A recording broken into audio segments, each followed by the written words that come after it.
Ho, ho. And ho, ho, ho. Yeah.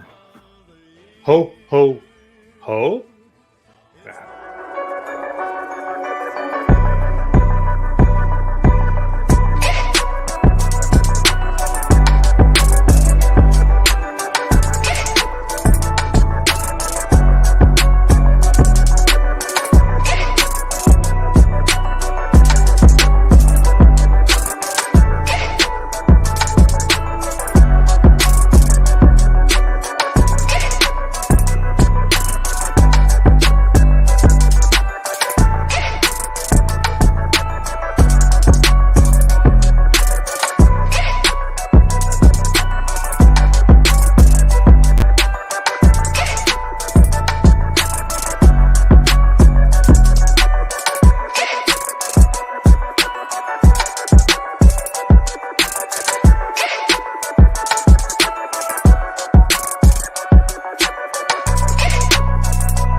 Welcome, everybody, to Standing Out. I am Trey Griggs, your host, also the founder and CEO of Beta Consulting Group. So excited that you're here with us for another episode of Standing Out, a show about sales, marketing, and leadership. The holidays are upon us. We got Christmas coming up right around the corner. We also have a couple of other events before that time. So this Saturday, we got wreaths across America. It's not too late to still participate. There could be a cemetery close to you where you could go and you could help lay wreaths on the headstones of military veterans. It's an incredible opportunity to do something with your family or with your team at work, or maybe a small group at church, whoever it might be. Make sure you check it out at wreathsacrossamerica.org. Such a great organization. They're going to do multiple millions of wreaths at over 4,000 different locations this year. So make sure you check them out. We're proud to be partners with them and to be having our show Standing Out on Wreaths Across America Radio. We also have a couple of other events that are going to be taking place in the new year. We got the Broker Carrier Summit in April, the 22nd through the 24th in Kansas City. If you are in transportation, if you're a freight broker, if you are a trucking company, or if you're somebody who serves freight brokers and truckers like a tech company or a staffing company or something like that, you got to make sure you attend this in Kansas City. It's one of the best events that you're going to be at this year in 2024, next year, I should say in 2024. It's an awesome event. Make sure you go to brokercarriersummit.com to learn more and to register today. Looking to having over 1,000 people in Kansas City in April. It's going to be a tremendous time. And while you're out there surfing the internet, make sure you check us out at betaconsultinggroup.com. See how we are helping companies with their messaging and with testimonials, creating that social proof. Click on that button there to schedule a call with yours truly. Tell us your story, and we will help you to write yours. And before we jump in today, we got to give a special thanks to our sponsor, SPI Logistics, for making this possible. Listen, if you're a freight broker and you're tired of the back office dealing with all of that, and you just want to focus on customers and covering freight, make sure you check them out at success.spi3pl.com. They've got the technology, the systems, the back office to help you stay in your sweet spot. And they're just great people up there in Vancouver, British Columbia. A lot of good people up there. So make sure you check them out. Again, success.spi3pl.com, and let them know that you heard about it right here on Standing Out. Speaking of SPI, this is a special show today because we have one of their agents on the show today to talk about their experience. And so I'm just delighted to welcome to the show today one of their agents based out of Vail, Colorado, Chris Shoemaker, logistics owner at SPI Logistics. Welcome to the show. Chris, how are you doing? Thanks, guys. I'm doing great. Thanks for having me. Good to have you on the show. I love the walk-up song, too. I hadn't heard this song much before, so I always love seeing what the walk-up songs are going to be and what new tunes I need to check out next year. He's pretty great. He's one of the legends for sure. That's awesome. That's awesome. So you're in Vail, Colorado. And I gotta tell you, your backdrop kind of looks Vailish, if you will, almost like you're in a cottage somewhere. You got the open cabinets up there, and the sweatshirt on. Look like you're about ready to go skiing this afternoon. How is everything in Vail, Colorado? We're good now. We got about, I would say, 15 to 20 inches of snow yesterday and this weekend. Man. So it is clear now, but we are getting hammered. That is incredible. You know, I live in St. Louis, and we hope for one good snow a year. That's what we're out here begging. My kids are like, please, one good snow a year. And you guys just got 15 to 20 inches. So apparently I either need to move or I need to travel more often. One of the two. I'm not sure which, but it sounds like a paradise up there, especially if you're into skiing and snowboarding. Absolutely. Are you a skier or a snowboarder? I am a skier. Are you into skiing or snowboarding? I've been skiing since I was a skier. Okay. All right, good. I'm a skier as well. I tried snowboarding once and I about cracked my ribs. Have you ever tried snowboarding? I did. It was a miserable time, and I quit after about 2 hours. I'm with you. I'm with you. I've got a friend who swears he's going to teach me how to snowboard. I don't know if it's possible or not. We're going to have to wait and find out. So we'll see what happens with that. Well, before we go any further, Chris, we're super excited to have you on the show. Thank you for taking the time today. Are you a coffee drinker or a water drinker? Do you want a water bottle or a coffee mug? We're going to send you one for being on the show. Water bottle. I've Water never had bottle. coffee in my life. You and man, we're cut from the same cloth. I've never had a cup of coffee either. My wife loves it. I love the smell of it. I'm not drinking it, not a chance. Do you want it in black or in white? We have it in black or in white, the water bottle. What do you think? Black. We're going to send you the black one. That's one of my favorites too. That's the one that I like. So we'll get that black water bottle out to you here in just a little bit. All right. So fun fact about you, and then we're going to jump into your time with SPI. You're a big fisherman. How long have you been catching fish? And what's your favorite fish to try to catch? Well, it's been forever since I was probably, 7 or 8. And out here, we've got a lot of trout fishing. So it's that's what we go after. There's a lot of trout. Very good. So I was a Boy Scout, and so we did fishing as well.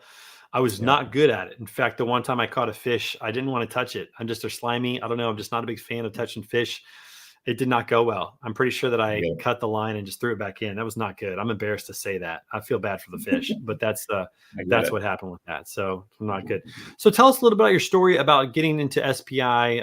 Started as a marketing assistant, I believe, and now an agency owner. That's an interesting transition. How did that come to be? Yeah, actually, it wasn't really marketing assistant at all. It was actually we got into it because we were with another agency. And I won't say the name because I don't want to throw stones, but we sort of made the switch when we were having some troubles with some back office accounting. You sort of name it. We were having trouble getting communication, a lot of things done. And so we were on the market, and we interviewed with a lot of different agencies that we came across. And SPI just sort of seemed to be, first of all, is the best option for us. They sort of give the best in both worlds for their agencies. I think that they do a really great job with technology and percentages and all that good stuff. And so that was sort of an easy fix for us. And now what's interesting about SPI too is we do a lot of LTLs. We are heavily in the keg business. So we ship kegs all over the country. Whether they're full or empty or cleaning them or whatever we do. And so we did a lot of LTL. And honestly, they sat down with us and said, we don't know much about it, but we'll build you whatever we want. And so what they did was they built us sort of a program that literally our customers just go on there and just build loads, book freight, it sends it to the carrier, and we don't even see it sometimes. It's great. So I say that in with, that's sort of how we ended up with them. Was they were just very open to helping. That was the main thing for us. Yeah, I love that. And it's not surprising to me that they made it a very personal situation for you. What do you need exactly, and how can we build that out? Yeah. And I think it speaks volumes to how they take care of their agents. So I love hearing that story of how that happened and how that worked out. So you're moving kegs. And I have to say, I think people like the full kegs better than they like the empty kegs. I'm not sure, but I think that they prefer them full than empty. We get a lot of the empty ones that go back to cleaning. So yeah, we're shipping kegs all over the country. That's for sure. And people are not stopping drinking. That's for sure. They never do that. When the economy's good, they celebrate and drink. When the economy's bad, they drink their miseries away. So it's not an industry that's going anywhere anytime soon, which is awesome. Have you had the chance to go up to Vancouver, British Columbia? Have you been up there yet? I have. I've been a couple times. I was actually there, maybe a month ago, maybe 6 weeks ago. And well, if you haven't been there, that is an amazing, amazing city. It's a beautiful part of the continent. I'll say, I wouldn't say the country because obviously they're not in the United States, but part of the continent. Right. My wife and I honeymooned up there. I actually went up there this summer to spend time with them, and it rained both days I was there in the summer of all times. Like, it never rains in the summer. It didn't rain all except the 2 days that I was there. So that was unfortunate in that regard, but it's a beautiful, beautiful city up there. Do you like to go hiking as well? Being a mountain guy, do you like to do some hiking? I do. I just love being outdoors, and that is just a place to just be outdoors. And their office too is just amazing. They were so, it's funny. I called. I said, "Hey, I'm thinking about coming up there because we're going to do some different things. I needed to be in front of somebody for IT stuff," and pretty much rolled out the red carpet for us. It was just awesome. Yeah, I just love hearing that story, and I'm not surprised about Yeah. that. Yeah. It's just incredible what the links that they go to help out their agents, which is awesome. Right. I want to shift gears for just a second. You are in Colorado, but you're originally from Tennessee. Is that correct? I am. Yes. Okay, good. Now I'm a Kansas City guy. Are you a but Josh Dobbs went to Tennessee. Are you a Viking fan? Are you a Bronco fan? Are you a Titans fan? Do you not care about NFL at all? I do care about NFL a lot. And what's funny is growing up in Tennessee, the Titans didn't exist. So I'm That's a true. Falcons fan. Oh, you are? Yeah, because that makes sense. It was closer to Atlanta. So, okay, so very good. So, a Falcons fan. Yeah. Because I wasn't sure about that with Josh Dobbs going to Tennessee and now Minnesota. And, it's not far from Colorado. I don't know if you followed that. I'm a No. Missouri guy. We played Tennessee this year. You guys killed us last year. We got a little revenge this year. So, a lot Yeah. of good football played here in the Midwest, which is good. So, that's awesome. Yeah. Huge Josh Dobbs fans, Falcons all the way, even though they're not that great.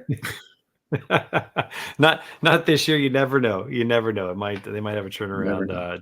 It doesn't take much for NFL to do that.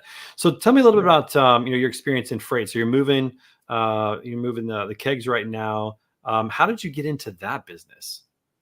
So the guy who started our agency originally was a guy who started a couple keg companies, and there's really only two in the country that do this, that they lease kegs or sell kegs to breweries. And so he That's it. wanted to be able to control. Yeah. And so he wanted to be able to control the freight cost of all of his kegs. And so that's sort of how we started. And then we sort of branched out from there. So what the easy transition and what we do mostly, if not all, is now we have breweries and beer. Budweiser is one of my huge customers. So we are sort of niched in that alcohol world. And that's sort of, it's been great because we've got the name, because we do ship all of the kegs to all these places. So they already know who we are. So that's really great. So I'd call it the keg guy. You're the keg man. That's right. Yeah. That's the nickname. Yeah, I love that. Yeah. Oh, that's great. What's going back to SPI a little bit, what's probably the biggest value add in being an agent and being specifically with SPI? Like, what do they do exceptionally well? Because you've been at other agencies before. Where do they really stand apart? I'll tell you, the list goes on, but the number one thing that I've had that's been so great with them has been the communication and the helpfulness. Whether it's, letting us know. So when we book LTL loads, not to get too deep into the weeds here, it gets them an email, whether it picked up or not. Well, we never had that at other agencies. So now they're letting us know what picked up and what didn't. Billing has become so much easier. And again, like I said, they built us a program and they're willing to build us whatever we want for us to have success. Yeah, I love hearing that because I was up there this summer. I got to meet a lot of people, on their team that really enjoy, working with the agents. A lot of times, you would think that people in the back office, it's just kind of a job. They're just kind of doing these things. But I was talking to Shiv, and I was up there obviously with Anita up there talking about how she helps with the agents and all that, and you could just sense that they actually really enjoy getting on the phone and talking and helping out and being available and doing those types of things, which I just found to be kind of unique. Not a lot of agencies have people with that kind of passion for making sure that agents are happy, Yeah. And another thing too, is like we've had several, over we've gone to Vancouver, they've come down to Colorado to see us. They just really enjoy spending time with us. And we just love spending time with them. And for them to put that sort of effort into an agency, I assume they do it for every agency. So it's just that real personal. It's just been a really great transition to SPI for us. Yeah, that's awesome. Have you had the guys down to play golf? You had James and Mike and down to play around the golf there in Vail? No, we haven't played any golf yet. Mike is coming out here in January. I'm hoping to get him on skis in January. So we'll see. That's awesome, because I'm just going to say that's three people. And if you need a fourth, I kind of like golf. So, I may have to sneak out there and hit the links with you. That'd be a lot of fun. Although I would like to see Mike on skis. Is he a skier? I bet he is. Being in Vancouver, I bet he is a skier. He's probably good. I think he actually told me he was a snowboarder. Oh, Wow, even better, even better. He's a hit Okay. skier, is what we'll call that. So that's awesome. Well, hope you guys have fun with that. Yeah. That'll be a good time. That'll be really good. All right, we got to pause for a minute because we always like to have a little bit of fun on this show. So we're going to play a little game today. It's kind of a new game. We're going to see how it goes, and it's called "Do You Know Your City?" All right. So here's how the game's going to be played. You're in Vail, but you were in Denver for a while. We've got a group of questions about Denver, and we're going to see just how much you know about the city of Denver. So we'll see what these are. These are based on facts we got from some websites. So hopefully they're correct. We'll have to have somebody fact check us if they're not. All right, here we go. You ready? Ready. It's all you. Number one. Denver has how many professional sports teams, like major professional sports teams? 2, 3. I would say 4 if you're including soccer. Okay, so the answer that we have is 6. I don't know what they are. We'll have to name those. So we're going to have our producer list the names of them so we know what they are, because I'm not sure exactly what they are. I don't know. We'll see. That was a practice. We'll call that a practice run. But you're right. There's 4 that are there. We'll see. This game could be a disaster. Here we go. All right. Question number 2. This is a tough one. Denver was founded in what year? Oh, man. 1862. Dude, you know what? You are within 4 years. I'm giving that to you. 1850. I think that's pretty impressive. good. That's impressive. I mean, that's really close, man. That's awesome. Was that a total guess, or did you kind of have an idea? I got a little bit of an idea, but that was, it was more of a guess than not. All right. That was a good guess. That was a really good guess. We're giving it to you. All right. So that one counts. All right. So this one's interesting. So Denver is not the first capital of Colorado. There were other capitals before Denver. Which capital was it? Was it the 2nd, 3rd, or 4th capital of Colorado? I think it's probably the 2nd. Close. It's the 3rd. It's the 3rd capital of Colorado. We're learning something today. I didn't know that. Learning something. I wonder what the first 2 were. We don't know that. We need some more details around these. We didn't know what the answers were for some of those. All right. Okay. All right. Question number 4. The first permanent building in Denver, the first permanent business building in Denver was what type of business? Oh my gosh. This one's right up your alley. This is right up your alley. I'm just going to give you that clue. It's right up your alley. Well, I would have guessed the hotel, the Brown Palace. Oh, close. It's actually a saloon. The saloon was the first building.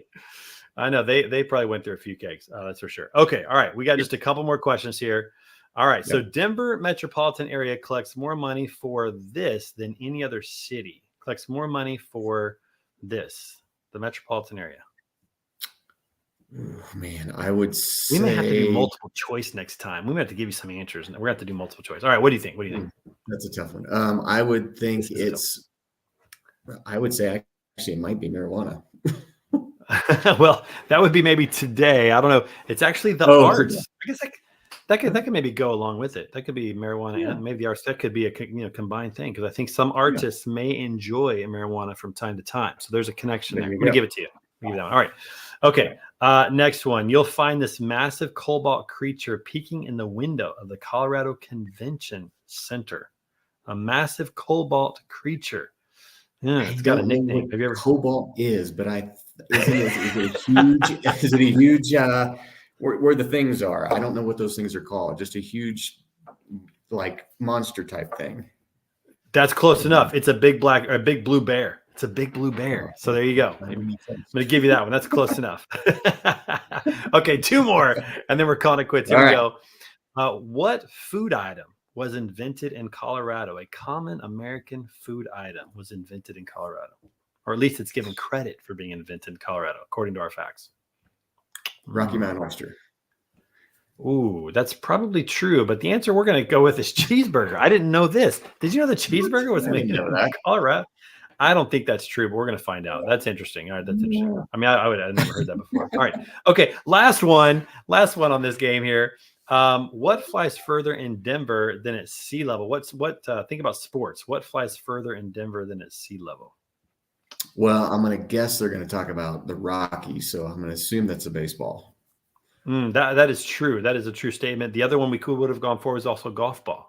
Baseball or golf ball. Both of those go farther. So hey, we got a couple. We got half. We'll go half on that. That's pretty good. Some fun facts about Colorado. We'll see if some of those are correct or not. We'll have to check. That was good. Okay. All right.